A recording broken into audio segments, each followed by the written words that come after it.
And we will next take up Speaker Mattiello's bill, House Bill 7002.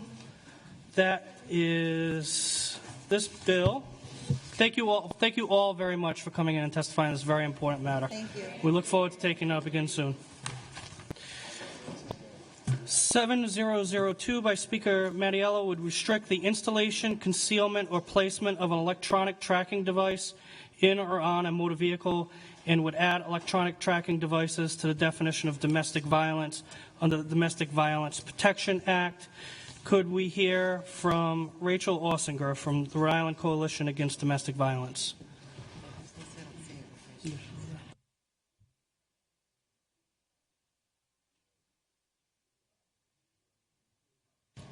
Hello, Rachel, and welcome back to the committee. Happy New Year. Thank you all for being here so late and hearing about this. I testified on this last year. I don't really have much to add. This GPS tracking bill, revenge porn, unauthorized use of a computer. I think we have a bunch of bills that have been brought up in the past to sort of address these stalking electronic behaviors that we are seeing in more and more cases that our current stalking law does not cover. I know that there's some technical considerations I heard that need to be discussed, but I'm really just here to say that our service providers, our survivors, they are coming with stories every day about how these new forms of stalking are being used. We know that stalking is a highly indicative risk factor of increased lethality in domestic violence relationships. So we hope you will take action to address these sorts of behaviors and get a law out there, because there are cases going on now. People need something that they can turn to instead of having alarming behavior where they go to the police and they just say, well, nothing we can do. Thank you, Rachel, and thank you, as always, for your important work. Representative Agello. Thank you, Mr. Chairman. Rachel, I understand the purpose of this bill and am very much in support of it. Reading it over again last week and then today, I find several times it speaks of the installation of these devices for the purpose of, and it allows certain purposes.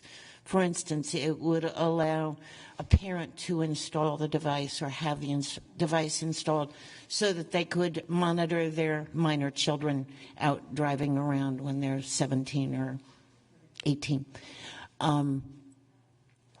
But the legislation does not speak to the monitoring. It speaks to the purpose of the installation. So I raised the question, and I raised it with the chairman earlier today, and I'll bring it up with you.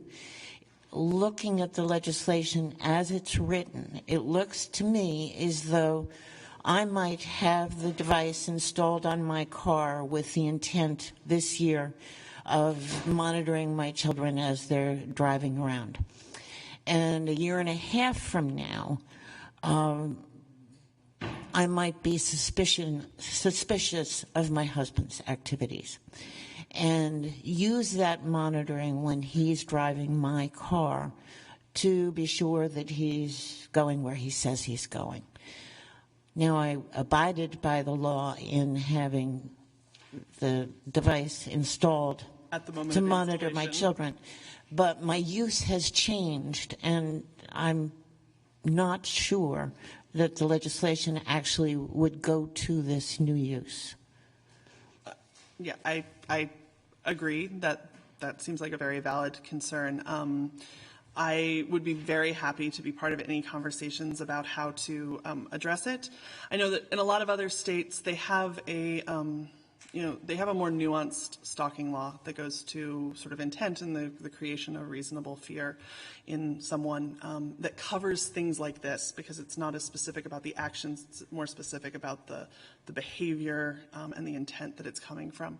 And then they have like misdemeanor and felony levels. Ours doesn't do that. Our stalking law is just about following someone physically around. So we end up with these other issues that aren't being covered. And so we are not wedded to making sure that the moment of installation is the only thing that is covered. We're certainly willing to talk about other language that gets at that creation of fear, which is our main concern and is what I feel is the important part to make criminal. That, you know, there can be some jerky things you can do, but if you are making someone scared to participate in our society and in economic activity because they feel they can't go anywhere because you know where they're going at all times, that's a real violation of their rights as a person. Thanks. Thank you. Any other questions or comments? Thank you, Rachel. Could we hear from Todd Sandoval from the Rhode Island Tea Party and Frank O'Brien from PCI?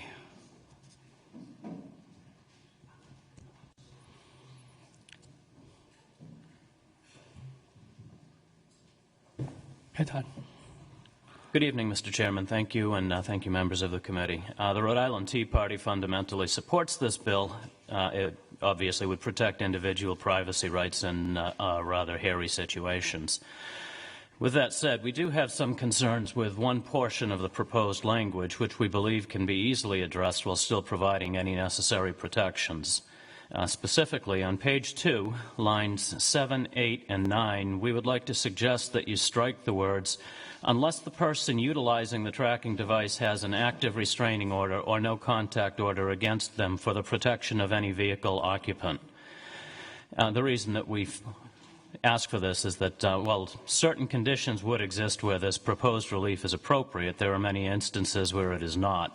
And if this bill became law without this proposed edit that I'm about to list, this condition would be imposed by default rather than by any specific request of the plaintiff, as is consistent with other forms of relief available under the restraining order law 15-15-3. The two major problems we see are in a case where the minor operator, which is the section that I just discussed, it covers minor operators of a vehicle. In the case where the minor operator is not under protection of such a restraining order, but chooses to transport a minor who is, it places the subject of the order in a position of unknowingly violating the order.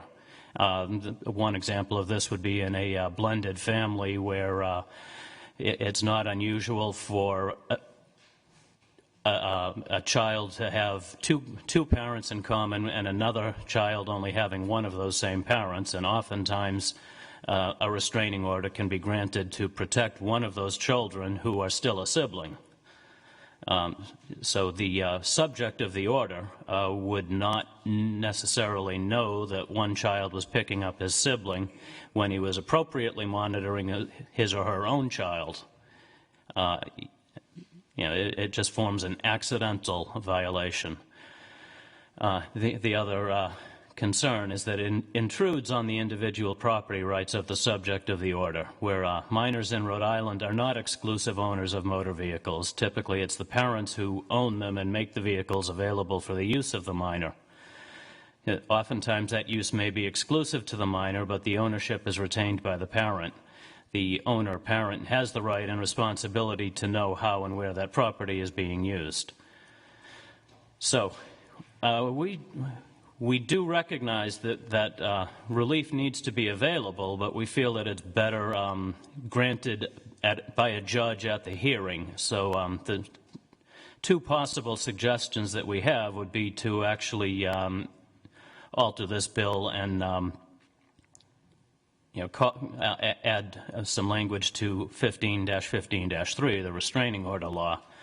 Actually, the first suggestion is do nothing to that law because it already does allow for other forms of relief, as the language is used in that law. And if that's not a comfortable way to leave it, then another proposal would be to add Section 3 to this bill and renumber the existing Section 3 to Section 4, and the new section would add to 15-15-3A6, the language. After notice to the respondent in a hearing, the court may order the defendant to refrain from accessing any data derived from a tracking device installed in a vehicle normally used or occupied by the person protected by the order. When granting this protection, the court shall identify the vehicle by manufacturer's VIN, the license plate number assigned to the vehicle, or other unique identifying characteristics, or similar language. I thought it was pretty striking when Representative Agello pointed out that the existing language didn't address accessing the data, and our proposal actually does address that as well. That was just a happy accident, if you will. That's all I have. Thank you. Thank you. Any questions for Todd? Thank you, Frank. Thank you, Todd. Thank you, Mr. Chairman.